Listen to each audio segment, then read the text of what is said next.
Hey everybody, and welcome back for another episode of The Overlay, a poker podcast brought to you by CCG Poker and Paramount Social Club in beautiful Houston, Texas. I'm joined today, as always, with my boy Brandon, Team CCG captain. What up? Brandon is just now getting back from his second Vegas trip. Second trip in 3 weeks. And how did that poker go on the second trip to Vegas? Zero hands played. No hands played whatsoever. So definitely a winning session, since technically you didn't lose anything. So I guess that's a winning session. Anytime you can go to Vegas and not lose anything playing poker or table games or sports betting or slot machines, I guess that's a winner, right? I agree. So winner. I agree. It was different, but we fought the urges to go down there at 3 a.m. when all the kiddos are sleeping I wasn't fire there. 1,000 on blackjack. Thank God. I fought the urge basically every night, but we made it through. What we're going to do today is episode 69, which is always a special episode, and I'm going to even be mature enough to not make any 69 jokes. I'm going to try. You kind of just made a joke there. Did I? By not making a joke? Did I? Maybe. We'll see how it goes. I'm gonna attempt to not do any 69 jokes, heyo, and see kind of what happens. But episode 69 is the WSOP recap episode. We're looking back. I almost said licking back. Jesus. But I didn't. But I said it anyways. All right, we'll start over. Episode 69 is the WSOP recap episode. The episode all about how Team CCG did in Vegas and the 51st WSOP? 52nd? 52nd? Something like that. It might be even 53rd. Yeah, probably 52nd because that one got canceled. I think last year was the 50th. Doesn't matter. It was great though. I had a blast. I got to. It was my first experience with the. That 2022 is the 53rd annual World Series, so I guess it is the 53rd. Huh. I had my first WSOP experience in Las Vegas. I played circuit events. I've played other local smaller tours. Like in the 1K buy-ins. Like your MSPTs, your HPTs. Never a WPT. So this is definitely the largest poker series, and it is Vegas, and it is the WSOP during the main event. Like, this is the upper echelon of poker tournaments, correct? Yes. This is what and you can really tell there's a lot of people there that have a lot more money than us, and it's like kind of cool and kind of sad. Yeah. Like, even in the MSPTs and the HPTs, you kind of feel like you're not top dog, right? But you're in the mix, right? When you're playing 10Ks, it's like, whoa, hey, these guys actually got money. Whoa. Yeah. And they treat it like a $20 early bird seat, and I'm just like, whoa, bro. Whoa. Right. Yep. So where do we want to start? We've got three-pronged approach here to the Team CCG. We had four Team CCGers went out, but really three of us were playing in the WSOP stuff. We got Joel, our free roller, the free roller winner of the main event seat, the Dream package, the WSOP. He played, he came. We're going to talk about Joel, and then we're going to talk about my experience in some of the other WSOP events. I'll explain what happened with the PLO 10K main event. I decided not to play the main event because I couldn't stay or dedicate that much time. And then we're going to hit up Brando in his not-so-epic run this year. It's pretty hard to put back-to-back two years in a row. But then we're going to talk about... To be fair, it was the most epic CCG run. What was? It just was. It's just my run. Oh, right. That's true. It was the epic run of this year. It's just it wasn't as grand as last year. Which doesn't say much because last year it took 3 episodes. Right. 3 hour-long episodes. Yeah. And we're running all 3 prongs probably today. But that's okay. So, you can't be a team in a poker event and not expect some years to just... You can't be a World Series contender every year. Literally. True. Sometimes you're just going to have those rebuilding years, and this seems to be a rebuilding year. Let's start with Joel. Joel came out. He came with his wife. He was very excited. I cannot say how many times Joel thanked us for giving him the opportunity to play, and I kept saying to him, like, Joel, like, you won this from a promotion that we should be thanking you, like not the other way around.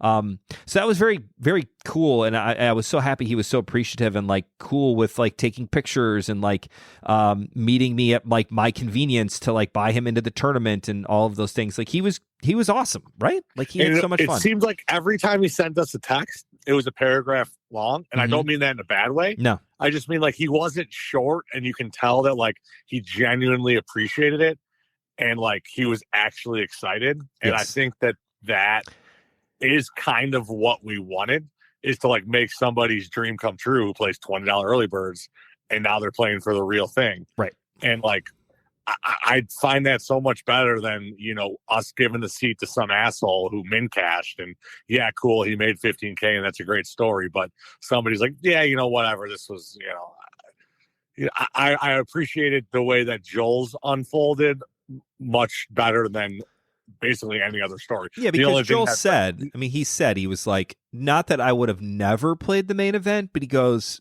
it would have been a long shot.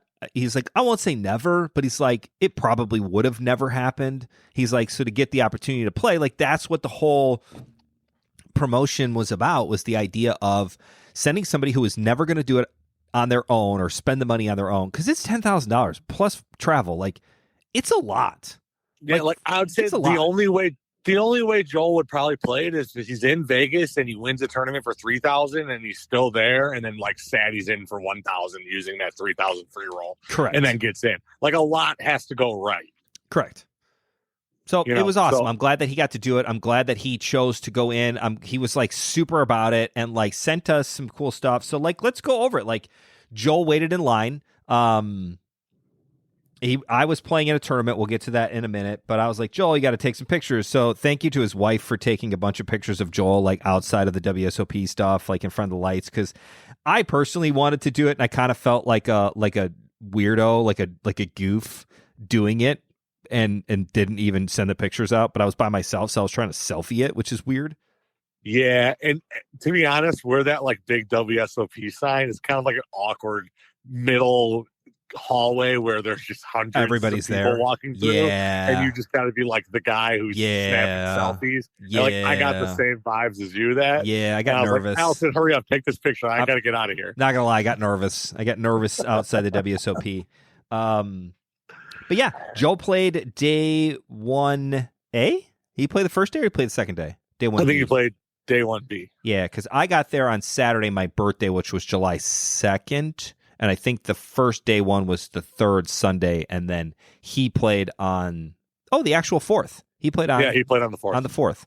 So cool. Happy birthday, America. And exciting Joel moments of the WSOP.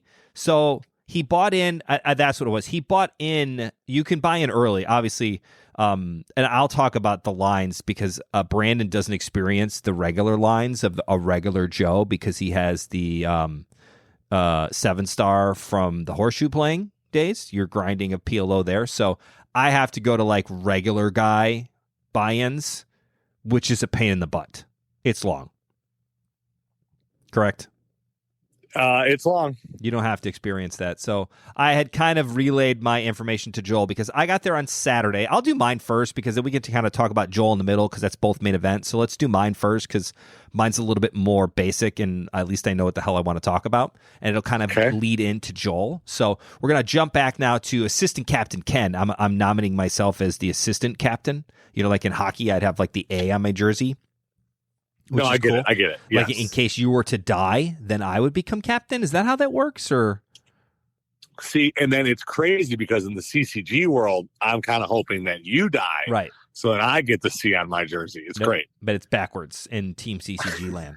Yes, so it's great. So I got there on Saturday. I'm gonna kind of let's do this. I went out on Saturday, July 2nd, which was my actual birthday, which was fine. I flew fairly early. I landed in Vegas at I think I landed 2:00 Vegas time. And the tournament I wanted to play in, I had switched gears. I was originally going to play the main event with you guys, but then I needed to be home during the main event time frame, so I couldn't actually dedicate the time to play. And I was like, do I really want to do this? And then like in the back of my mind, know that like if I do make it, like I'm not going to really want to be there. So like it was very odd. So I was like, you know what? I'm going to save my main event experience until next year. There's, we'll just do it again. And then I was like, you know what? I got this 10K I put aside. I'm going to play something else. I want to play a big event, blah, blah, blah. And then I was like, I'm going to play the Pot Limit Omaha main event, which is the 10K version of Hold'em, but PLO, right? Three-day event, tons of pros played. It started at 3 o'clock. I landed in Vegas at 2 o'clock. I'm like, hey, that gives me enough time to land, get to the hotel, which is very close in Las Vegas. It's so nice that the airport's so close. Get there super fast. I have no luggage checked, so I'm just like bing, bang, boom, right to the cab stand. No cabs are there on a Saturday afternoon. It's great. Get over to Treasure Island because that's the only place I could stay at that had available rooms, which was fine. I enjoyed Treasure Island. It was no big deal whatsoever. I did just get back from Italy, and my plan was drop my stuff off, go over to Paris, and buy into the 10K PLO, and hopefully I got there by like 4 p.m., right? Like second level was my goal. Yeah. Worst case scenario, I get there like I still got to catch a piece of the second level, and I'm there for the third level 100%. Well, in my jet laggedness and lack of thinking of flying and trying to do this such a short time frame, I laid down for like 10 minutes thinking, I'm going to take a 20-minute, half-hour, 45-minute cat nap that turned into I passed out at 2:45 when I got up to my room and woke up at what time? Like 9:45? Yeah, it's about right. And just so you guys, maybe like 8:45, but just so you guys know, I'm pretty sure if I have the timeline right, you flew in from Italy that Thursday night. So you really only had a 1-day turnaround, and Italy's 8 hours difference? And then you're going another 2 hours. So you're talking about a 10-hour difference here, which is a whole half day. And I mean, for those of you guys that have never traveled internationally, I mean, jet lag is real. And I mean, maybe it's not real when you go, New York to LA or, in the United States, that 3 hours, you can deal with that. And you can, but with a full 10 hours and you have 1 day to recover and then you're back traveling again, like it really is a lot. And I mean, I know we thought like, you'll be able to do it. You just sleep 12 hours and you reset. It took you 2 or 3 days? 3 days. Yeah. I didn't really feel normal until that Monday. And even then, I don't even know then if I felt normal, because then my sleep schedule was kind of weird being in Vegas because it's Vegas. So like your timing is different in general. So like it was very odd. I was on a very weird schedule.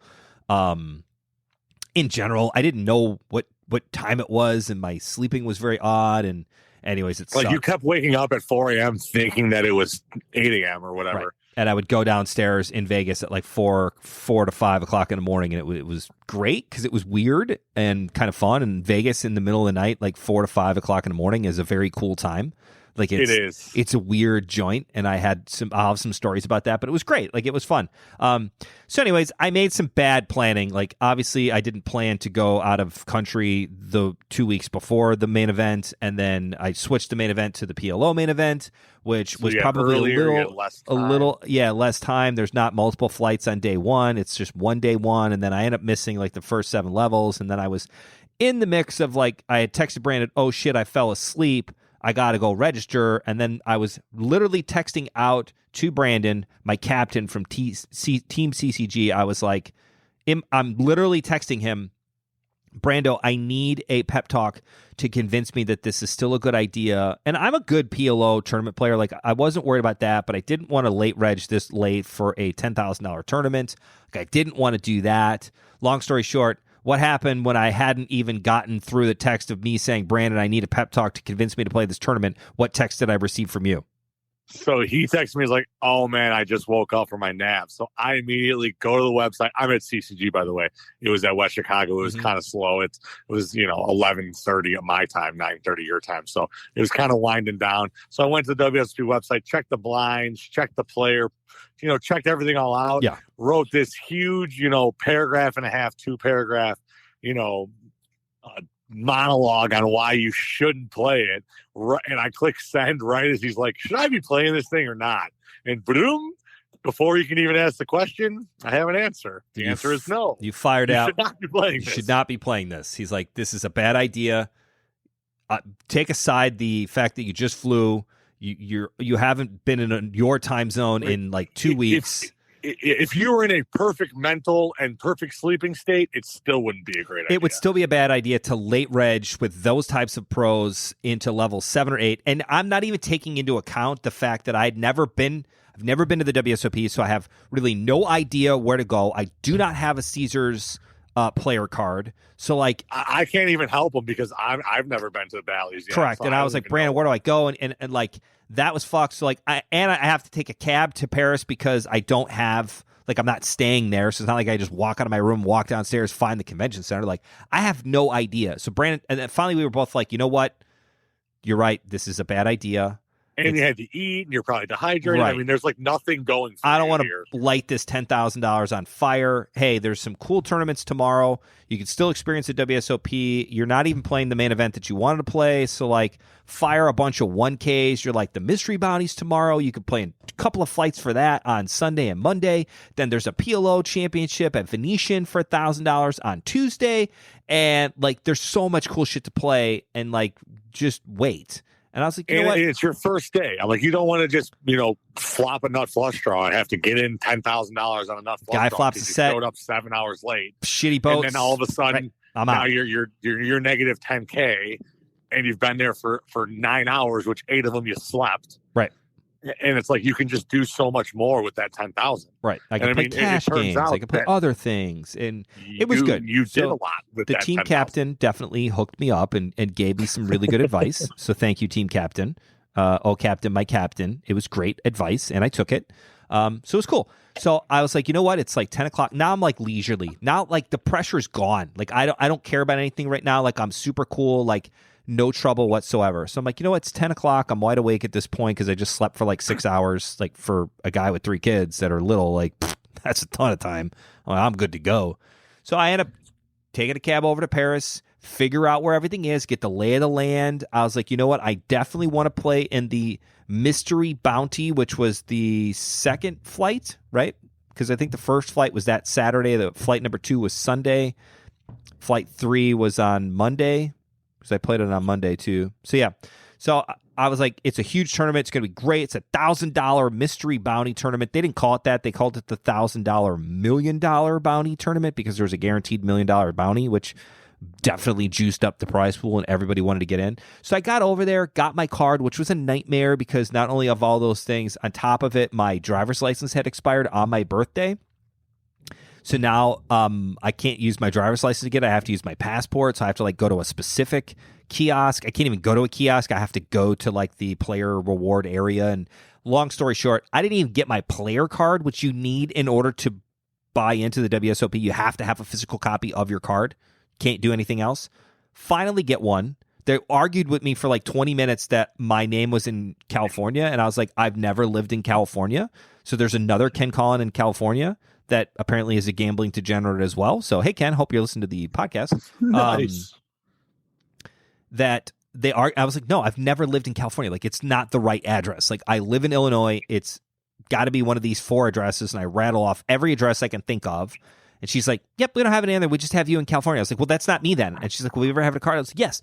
Long story short, I finally figured it out. I get over there. It's like 12:45, right? I took a leisurely trip over there and kind of walked around a little bit, figured out that I needed to go, and I thought I could do the thing, blah, blah, blah, blah, blah. So now it's almost 1 o'clock in the morning. I stroll over to the WSOP line, and there's like maybe, from where like the stanchions are, there's like maybe 50 or 60 people in line from what I think I can see, but there's like 50 or 60 people outside the room, and then you get in. There's, long story short, at 1 o'clock in the morning on a Saturday night, again, this was the day before the main event, right? Like, the main event was starting that Sunday, the 3rd. Yeah.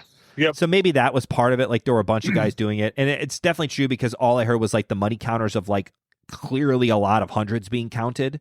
I waited in line for a good hour and 20 minutes. So first WSOP tip.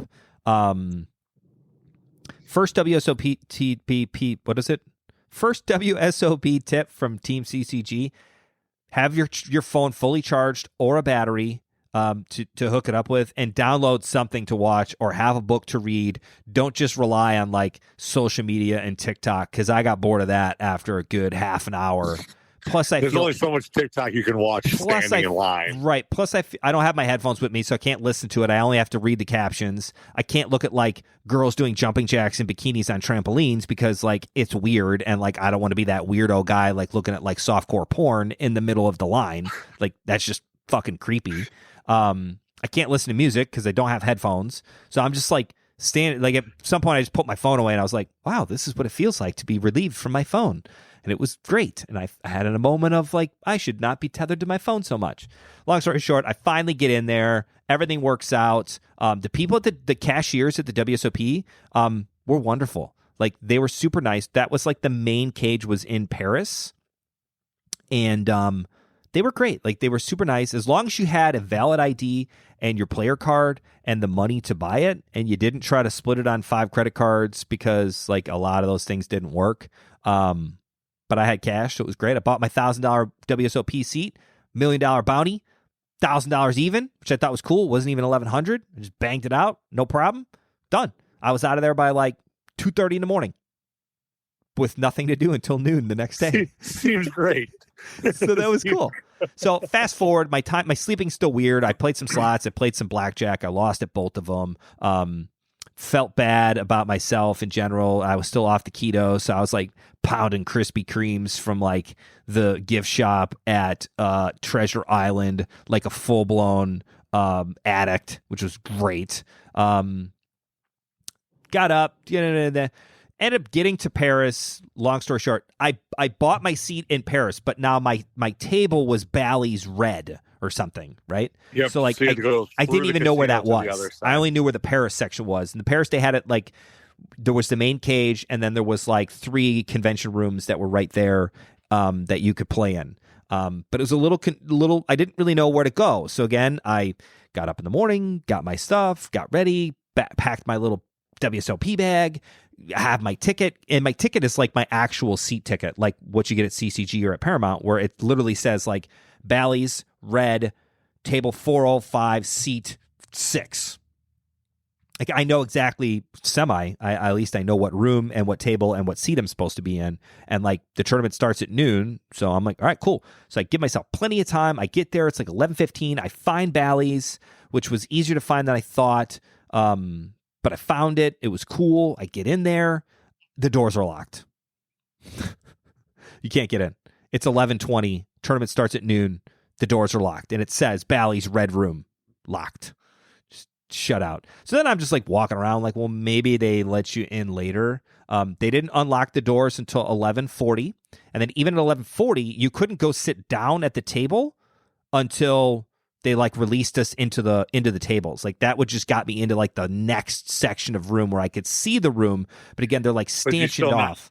You're nowhere near. You can't go to your table. And all of the dealers are seated and their cards are fanned out and faced and ready to rock and roll. And the chips are there, and it was great. And so finally, at like 5 minutes to noon, they released the horde of people that are there. Now in the $1 million bounty on that flight B, 1B, right? Or 1C, whatever it was. The second day of flights, because I think there were 2 flights on day 1, right? Is that true? That sounds right. Whatever it was. I was on the second day of day 1s. And we knew the first day there was a shit house full of people signed up for it, like 3,200 or 3,500 or 3,400. I mean, a ton of people, way more than they were expecting. So it really juiced up the prize pool as well because it was such a great turnout for the first flight. I think it was 1 flight per day, Saturday, Sunday, Monday. And then Monday there was like a 4th flight, like a 1D was like a turbo at 7 p.m. Everything else started at noon. So there was 3 starts at noon, Saturday, Sunday, Monday, but you could fire 2 bullets in each flight. So everybody gets one reload. Everybody gets one re-entry on the flight the day that you play. So that's what happened. And really, really quick, for those of you guys that don't know how the structure works for the $1 million bounty, it's you make the money. If you come back to day 2, you're in the money. Yes. And the bounties don't start until day 2. So anybody you knock out on day 1 doesn't count. Just you're shit out of luck. Yep. But that being said, the minimum bounty was $1,000. $1,000. Obviously, so there was if one. If you made day 2, you're A, in the money, and B, every player you knock out is minimum 1,000. up to 1 million. Up to 1 million. It was gross. It was a really cool tournament. Imagine the mystery bounty tournament at CCG, and we're actually going to bring. Except for only the final table gets bounties. Correct. So you save up all that money, and they were so heavy. It was so heavy. It was so cool. It was such a cool people tournament. are clobbering $25,000 bounties left and right, and 5Ks, and bang, bang, bang. It was nuts. All right, so finally I sit down. I find my table. I sit down. I show her my passport because it's the only valid ID I have. She marks it off. I sit down. I'm the first player at my table. I'm all the way in the back of the room, too. Like, I'm all the way down. I'm in Bally's. The lighting is great. The tables are kind of small, but that's fine. They're sitting 10-handed because they needed to sit 10-handed, just like all poker rooms when the flights are busier than you think. Like, you just go to 10-handed, like your max seat, which is fine. There were a little crowd when we get there. Nobody's at my table. Me and the dealer. We're just bullshitting, hanging out. I got my drink ready. I got my stuff ready. I'm getting all situated. Batteries out. Phones out. I'm doing all my stuff. Nobody's there. Buzzer hits noon, and they haven't even made announcements yet. So I was like, okay. I thought like they on the clock, like freaking NORAD from Colorado, like setting watches, like they would be able to start this tournament at noon. They didn't start till about 10 minutes after. He started about 5 minutes after noon to kind of get us the speech going, which was very cool. I recorded it. Eventually, maybe we'll change some of our speeches. I thought it was a really nice speech. The tournament directors did a great job.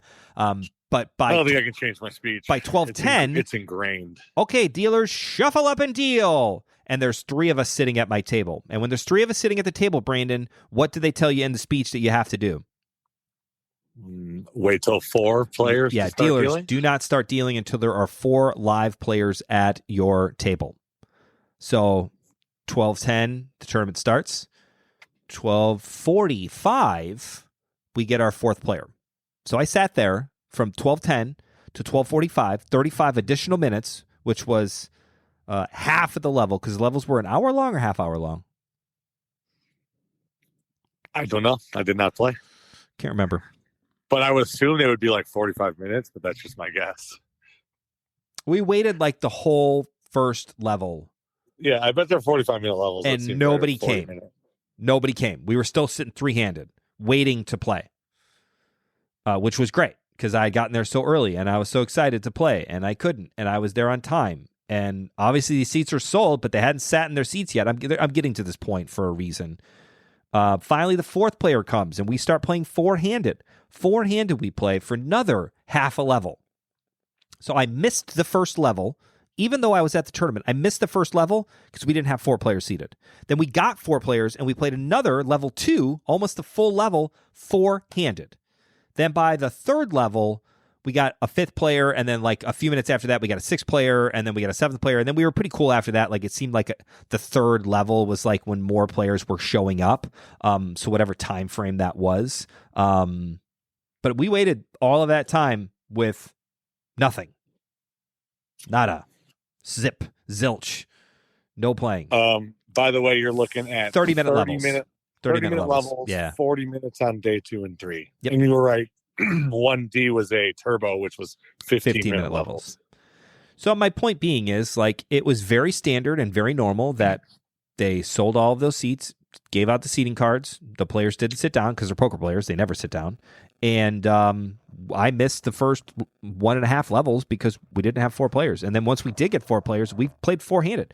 Now, all the tables around us are all $1 million bounty seats, all $1 million bounty tables. Some of them were full, 10-handed. Some of them weren't playing like we weren't. Some of them were 4, 5, 6. They were all over the joint. It's not like they moved players to make it even seating that early.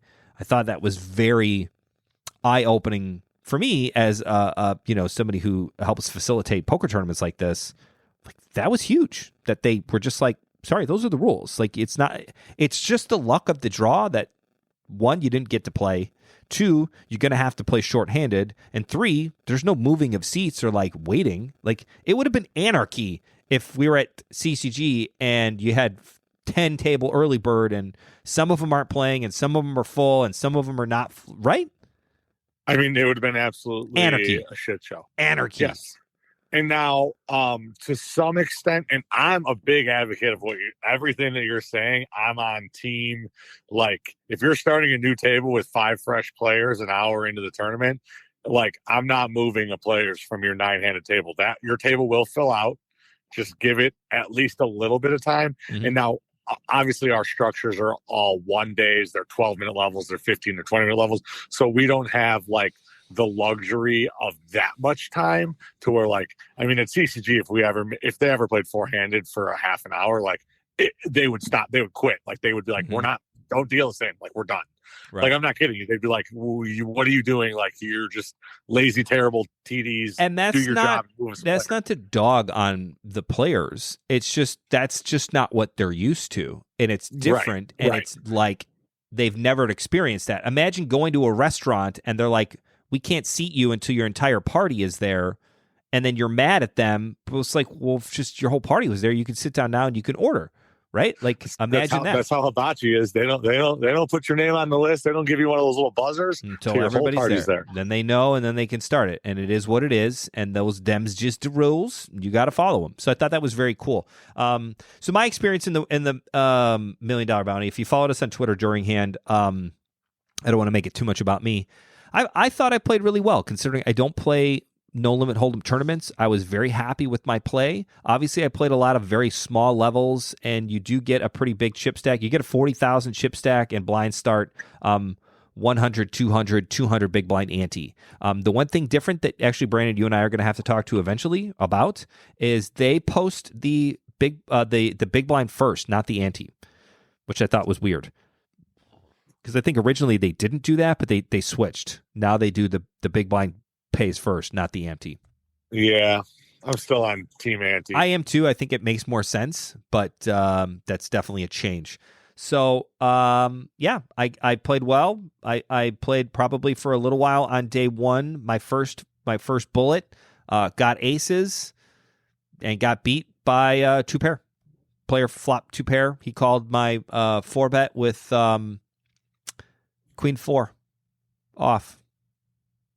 Oh yeah, that was that crazy guy, right, with the Queen 4? Not even. No, I had owned him for like the last hour beforehand. I had bluffed twice and just like drilled him 3 other hands besides that. Were like, so he was just maybe spiteful. He was just on tilt that I had beat him literally 5 hands, not in a row, but 5 hands. I had just crushed his dreams. 2 of them were bluffs and 3 of them were legit. But it is what it is, and I think he was just miffed, or I'm going to get that guy mentality, and fuck, he got me. He flop was Queen 6-4.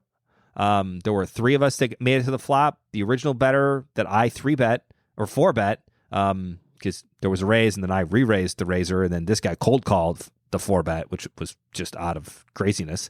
I got busted with aces. Nothing improved. I did have a really good draw at the end. If you look back through Twitter, you can find it. I'm not going to do that because I already told the story. Busted. Ended up, that was right before the second break. I think we took breaks like every 4 levels. So that was like level 7. I got busted with aces. Ended up buying back in because I'm already there. And they did make the rebuys or the re-entries a lot easier. You didn't have to go all the way back to Paris. You could re-enter in the room, but only allowed for re-entries. You couldn't buy your first seat there. It was only for re-enters. So that was kind of nice to have it. But again, the line to re-enter, I had to wait for about 8 people in the line at the cashier, and then once you got your seat again, you had to go back through another line, and that line was like 300 people deep.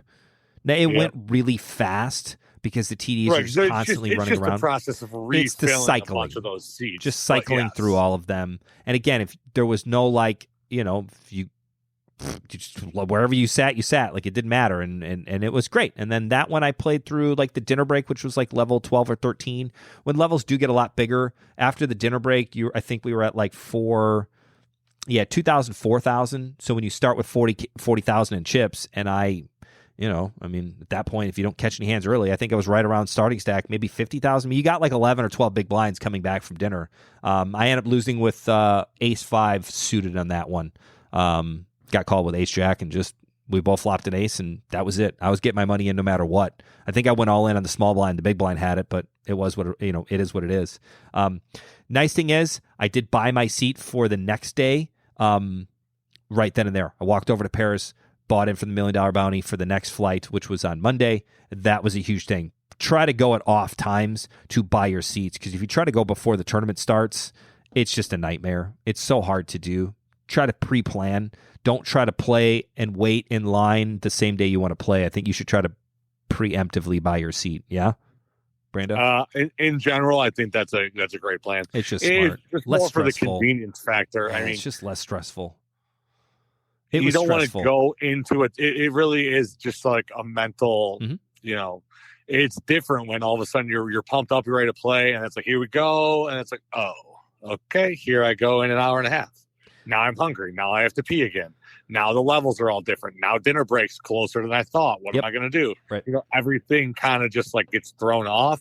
And it's such a variable because I know we might actually have to do a part 2 for me because this is getting kind of long. But I think I'm going to do this. I'm going to talk about Joel's experience. Or we'll talk about Joel, and then we'll do your main event part 2. So I think that's good. I agree. But what, contrary to what everything you're saying, I walked into Paris at 5:00 on day 1D, the biggest flight, in level 2 or 3, which I would assume would be when like the mad rush of like everybody who's ever going to play the main event is going to be registering right now. Now, I didn't care because I had, my diamond card that was going to skip the line. Right. I walked over there and like me and Allison were looking around and we're like, are we in the right spot? Because I was first in line. No shit. There was 0 line, and I'm talking there was nobody in line. Nobody there in general. We thought that we were in the wrong spot because, like, you told me horror stories, and it's been that way the whole Joel waited for like an hour and change because I was playing the mystery bounty on the second day, and he's like, hey, I'm in line. Do you want to come meet me? Because I had to go bring him money to buy in, right? Yeah. And like he waited in line for a long time. I was like, Joel, I hate to break it to you, man, but you're going to have to wait in line. When you get close to the front, text me. I'll come running over on my break. I was trying to plan it for my sync it out to where you're on break and you can get in. But he wanted to get in line. I was like, get in line. You're gonna have plenty of time. And like, if you get close to the end, just text me and I'll come running over and we'll figure it out. As it worked out, he was a little nervous. Like the timing was, but I mean, there was still about 20 people in front of him, and it is kind of nerve-wracking when you're in line to play a 10K and you got no money in your pocket. No money in your pocket to play, and somebody else, and I can't put it on like I had to like get cash and bring it over to him. So that was kind of fun. I also felt weird running around with $10,000 in cash. I was just like, but I think everybody does that in like, I didn't feel uncomfortable. I thought security was really good. My playing experience, I'm not used to, and it's something if I'm going to play the main event next year that I really need to work on. I really need to work on being able to play 9 or 10 hours because I played Sunday for, I think I got busted by like 9:30. I was toast. Playing from 12 to 9:30, 9 hours of poker, even with a couple of breaks in there, like I was done. Mentally, physically, I was just done. I didn't want to play anything else. I didn't go play cash game. I didn't go play blackjack. I didn't play slot machines. I like literally just walked my ass back to the hotel room, laid down, watched something on Netflix, and fell asleep in my room. Like, granted, my sleep schedule was still off, but like, 9.5 hours of play, I was done. I said that last year, and like, I busted day 4 last year around dinner. The tournament was only halfway over. Correct. I mean, this is a 9-day tournament. I didn't even make it through 4 days. I felt like I ran a marathon. Yeah, like I'm not even kidding you. Theoretically, you needed to go another 5 days to like. That's what I'm saying. I wasn't even halfway home. You don't even you can't even put it into words without like doing it. Like it really is. It's really why the young 24-year-olds that eat super clean diets and meditate and work out, like they do have an advantage. There. And you don't like, everyone's like, yeah, bullshit. I can sit there and play poker, drink a beer, like whatever. And to an extent you can, but like they're just sharper longer. And like when it comes to day 5 and day 6, day 7, and all of a sudden the decisions are over tens and hundreds of thousands of dollars and the chip counts are millions and millions, like you don't understand that little bit of I'm a little bit sharper than you because I sleep perfectly at night because, of all X, Y, and Z. Right. That adds up in these 9-day tournaments. It really is something that goes like you don't think it matters until you play it and you're like, oh shit, that matters. Like you can be the biggest math whiz in the world.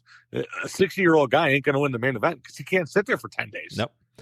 I mean, truth be told, I played the $1 million bounty on Sunday for 9.5 hours.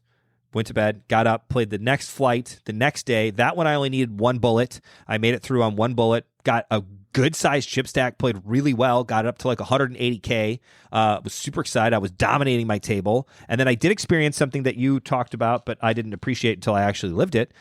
It's the room breakdown and changing of the tables. So it's not like you're moving from table 75 to 95, 20 tables away.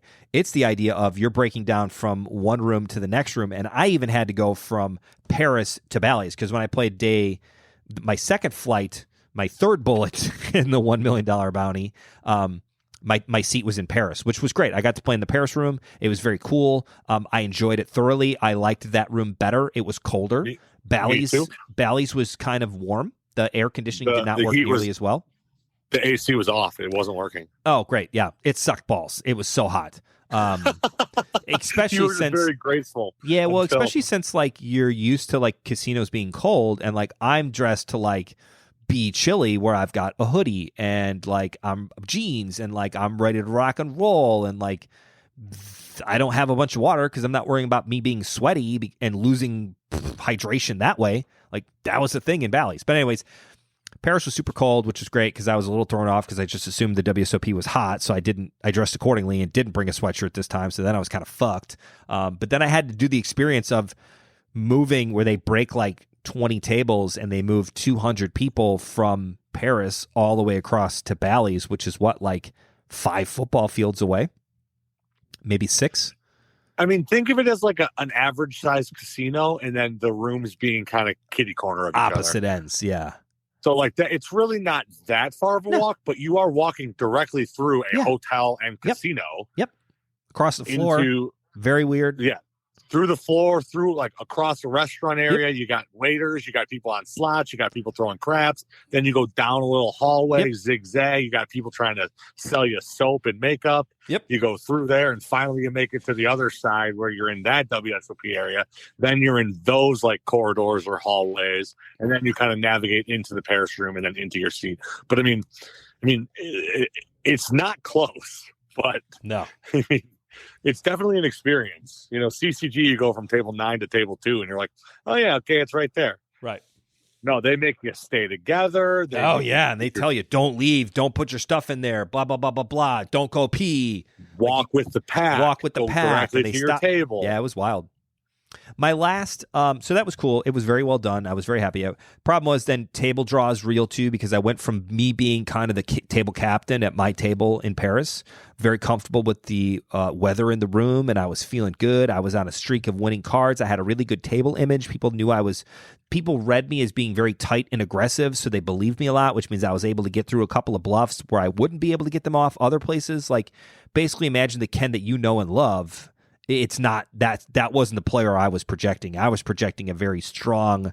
I only showed down great cards, and nobody called me on my bluffs. And nobody knew I was bluffing. They just assumed I fucking had it. It was great. I was a dominant player. And then we move rooms, and I sit down, and my 180,000 chips goes from the chip leader at the table to about 6 out of 10. I went from like 6 out of 10. I was like a slightly below average. Everybody at my table had 200. One guy had like 600,000 in chips, like triple what I had. We had a drunk European guy. We had 2 bracelet winners, one of them a multi-bracelet winner.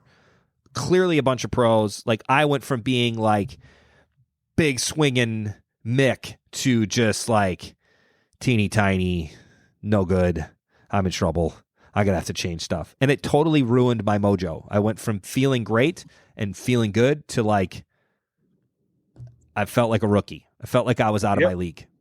And I know I keep referencing last main event. Well, it's partially because, I went farther last year. 100%. And we haven't talked about me this year. But like there was times last year where I felt like I was the best player at the table. And that's not me just being like, oh, I'm a cocky. Like I didn't want to say that, but that's what I felt at my table. I felt like I was playing better than everybody else.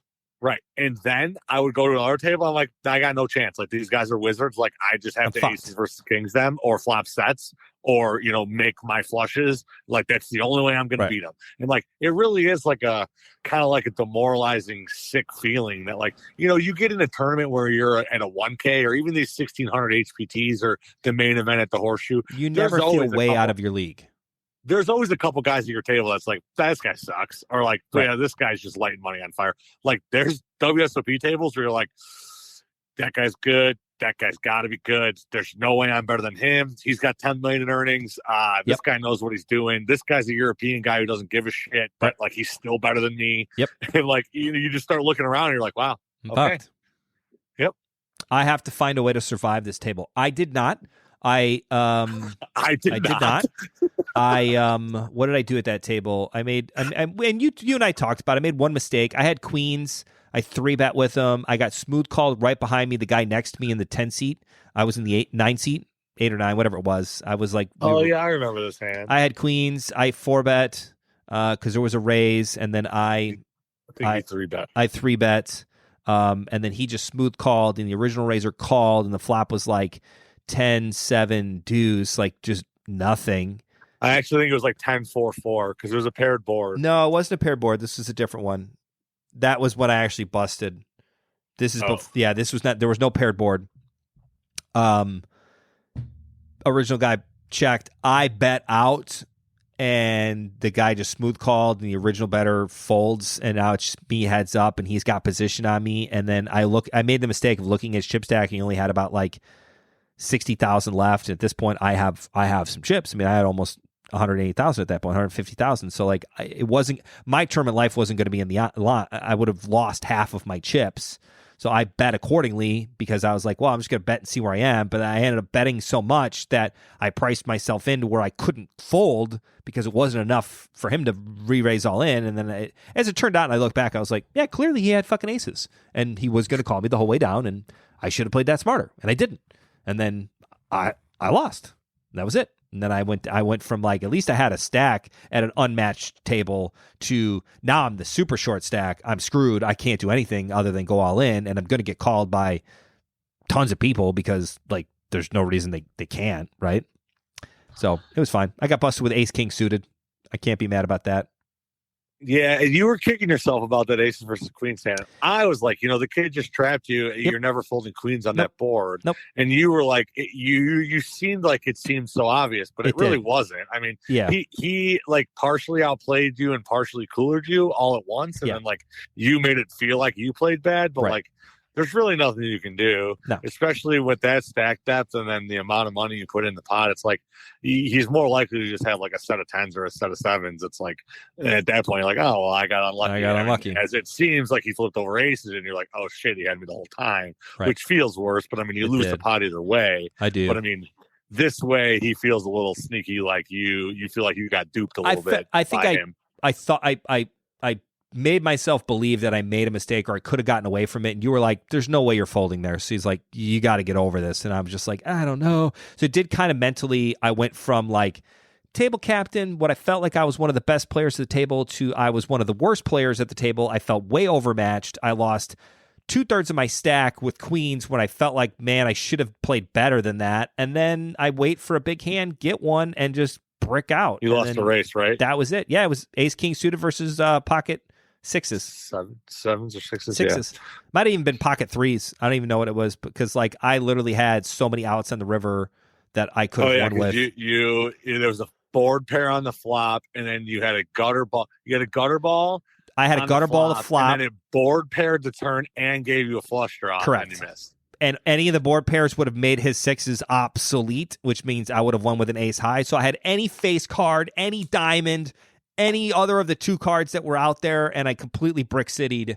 And then I just... And you had I felt 10 gutter ball too. Yeah. Basically any card above a 10, any diamond, any 8 or 7, whatever else was out there. Yeah. And like I was like, I couldn't get anything. Yeah. So that's another thing that you don't realize. Like, it's like one of those things that you have to play in a big tournament or like the WSOP to realize it. Like the mental game has to be so strong for so long. I wasn't prepared for that. Because like all of a sudden, like it's the same thing in the main event. You lose a big pot, you're deflated, you feel outmatched. Like it's really hard to win when you're in that mental state. And it's also really hard to get out of that state without like picking up aces and doubling up. Well, I think that's You know a really good way to segue into ending part 1 of the WSOP recap, because we are going to do part 2, which is going to be all you. But let's swing over to, that was the end of my WSOP run.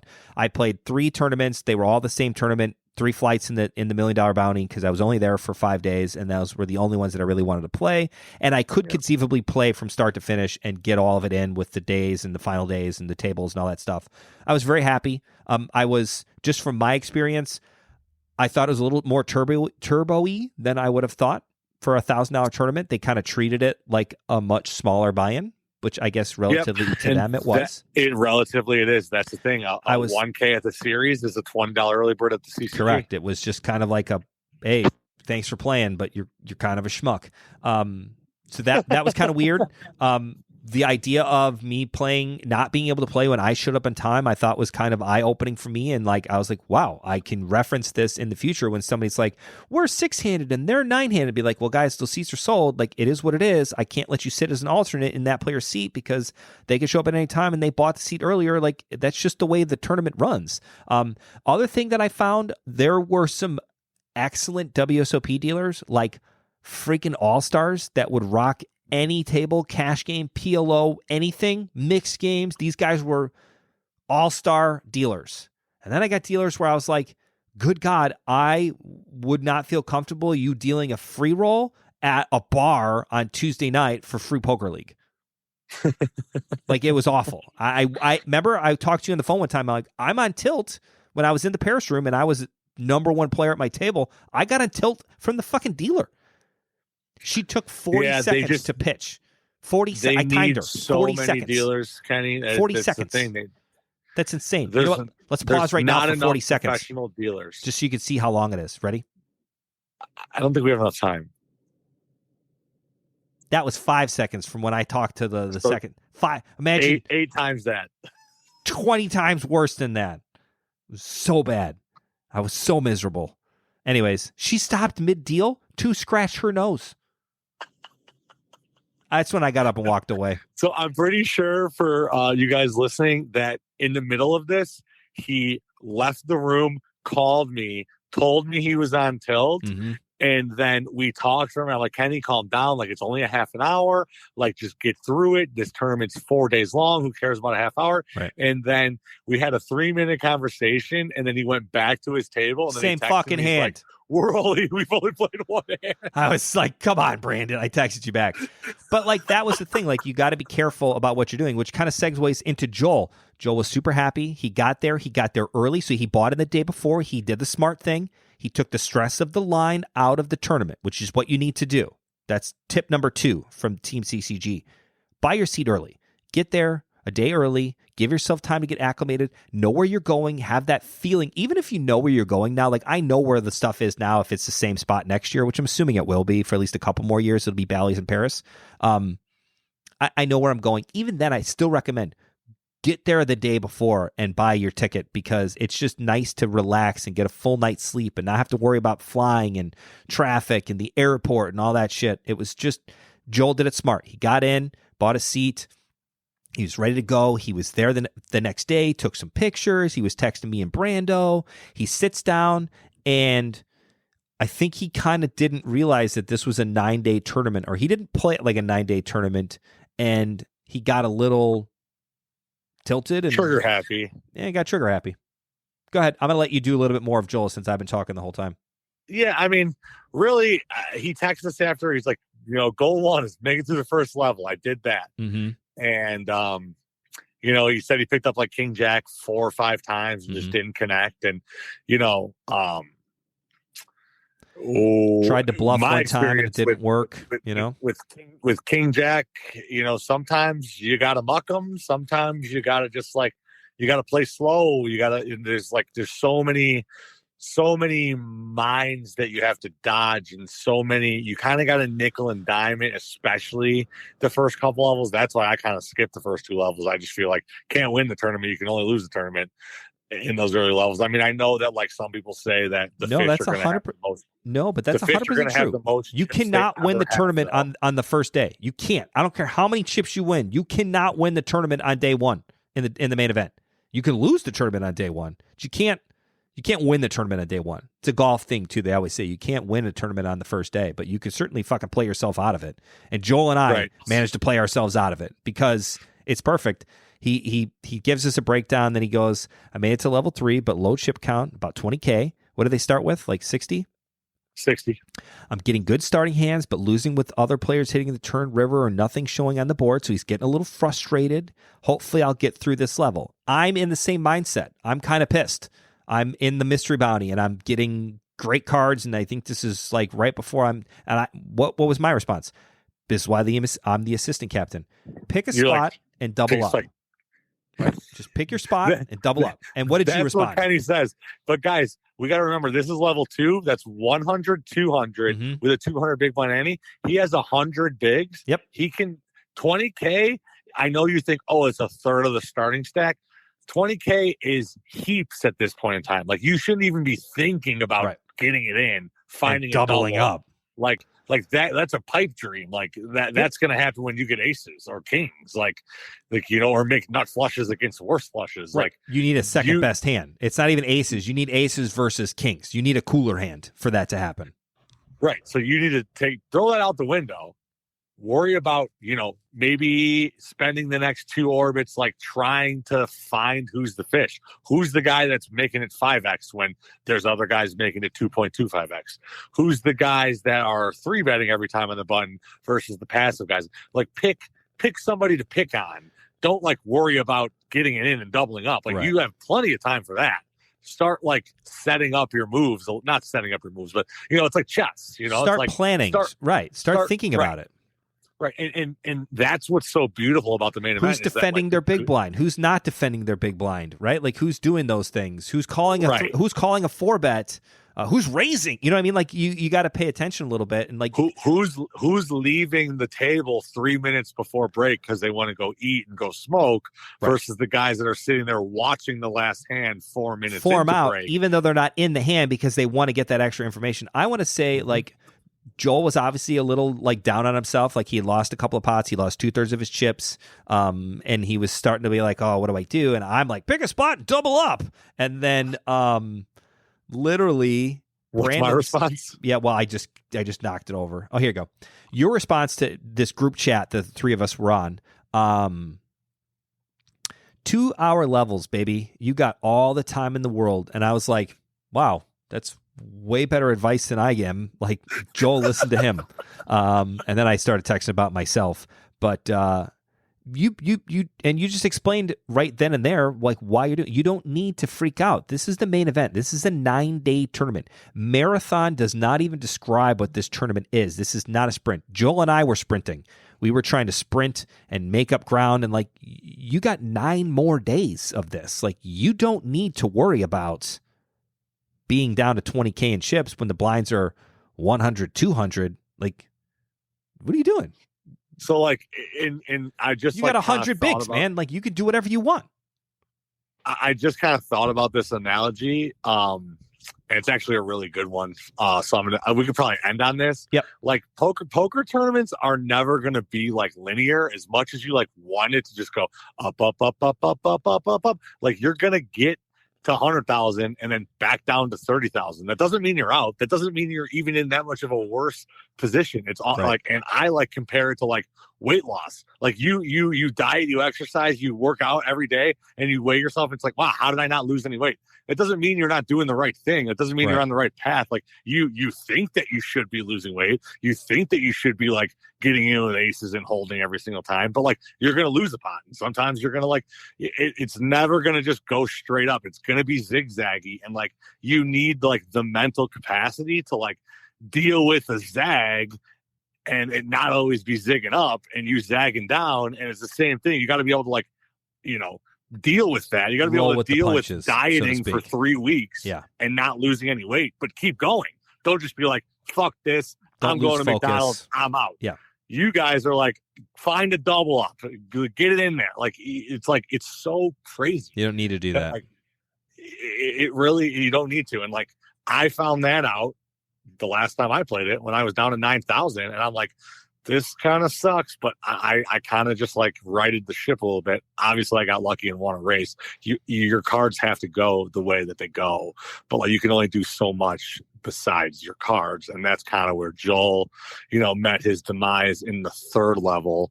I mean, I think he flopped trips and the guy turned a boat, or I think a guy flopped a set and Joel flopped top pair of tens, and then the turn came at 10. Correct. So Joel thought he hit gin on the turn, right? But the guy boated up and he had like deuces full, and he was trying to he needed help. He went from thinking I have a home run. He did what I did: pick a spot, double up. He thought that was the spot to double up on. Right. And in all honesty, it's not. It was death. It's not for like him. That's a bad spot, No, and not it's at all. not like he did anything wrong. Nope. But like you sometimes got to realize, like, oh, maybe this situation is too good to be true. Like, what does he have that I really can like get all the money in? Like, this is still level 3, day 1 of the main event. Like, and like when you hear the part 2, people were playing so tight. It's like unbelievable. Like we had 2 all-ins on my day 1, aces versus kings and aces versus queens. That's the only 2 all-ins there was. Let's end part 1 there, and then we can kind of pick back up next week with it. And we are going to do a week. You and I are not even going to record this now. We're going to let it sit for a little bit of time. I think it's good. You got mostly what my experience was, and I'm excited to see your experience because one, it's your second time in the WSOP, and it was a little different. So that was great. Thank you as always for listening. Thank you for supporting CCG. Thank you for supporting Paramount. I'm hoping next year that Paramount, we can do some kind of promotional item to send another player there and have kind of a dual team. That'd be sweet. Yeah, that's kind of the goal. Intermingling. Yeah, which will be great. And we're going to kind of do a little bit more. Hopefully we can get some more players out there and do some fun stuff. I ran into CCG players. The funny story I have is when I was at that monster table that I was very uncomfortable at, like 3 people came over to me. One of them, a famous poker vlogger and the 2-time bracelet winner, who was just felt like he was king shit. I won't say who it was. He felt like shunned, like, who the hell is this guy where all these people are coming over him to say hello? And he's like, I've got multiple bracelet wins and I'm like on the WSOP board player board for rules and regulations. And who's this asshat? So that was great. That is the guy that knocked me out with 6s. So kudos to him. I guess he got the final word in, but it was great. There were so many CCG players there and so many players that I recognized that I thought was awesome with, and that was kind of cool. And I want to keep that camaraderie going for next WSOP, where we can even kind of like have like a little mini meetup for everybody who knows CCG and kind of has been around and meet and just hang out and share some stories and enjoy the time that we have away from the table, which is kind of most of the fun. It's sad to feel like you're there by yourself. And I felt at times like, because you didn't get there until later and then Joel busted really early in the tournament, like I didn't feel like I had like a crew to hang out with, and that would have been kind of fun. So I think next year that's part of my goal, is to have a better entourage, the problem is when you go play tournaments with each other, it's just like playing tournaments. It's like even when we were in the same hotel, or even when we were in the same tournament with each other, you came over, you said hi, I said what's up, we played for a little bit, and then you made it kind of deep in the PLO, which we'll talk about on part 2. I played cash games, but by the time you were done with your day 1, I was drunk and you were tired, and then that was it. See you later. And then and then that was kind of us hanging out, which really wasn't much. Which was fun. All right, great. Thank you for listening to episode 69. Join us next week, which will be legitimately next week, for part 2 of the WSOP recap, where we're going to hear all about Brandon's main event run and my dinky little Pot Limit Omaha run at the Venetian. So thanks for listening. Brandon, sign us off. Farewell. I'll see you next week. See you next week from the Team CCG captain. Later, everybody.